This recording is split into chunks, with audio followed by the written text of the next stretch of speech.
Hello hi అండి, అందరికీ నమస్కారం. మరొక డిజైన్తో మీ ముందుకు వచ్చాను.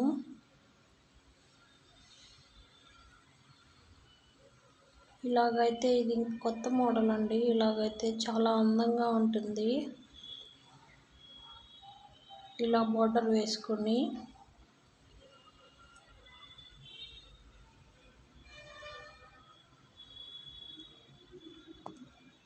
ఇవన్నీ న్యూ మోడల్స్ అండి.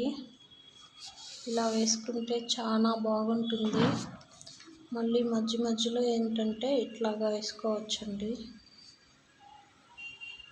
చాలా సూపర్గా ఉంటుంది. మనం కొత్తగా ఏదైనా చేయాలంటే కొత్తగా చేయాలి కదా, అప్పుడు ఇలాంటివన్నీ డిజైన్స్ వేస్తే చాలా బాగుంటుంది. మీకు కనుక నా వీడియో నచ్చినట్టయితే లైక్ చేయండి, షేర్ చేయండి, సబ్స్క్రైబ్ చేయండి, చూస్తూ ఉండండి. Thank you.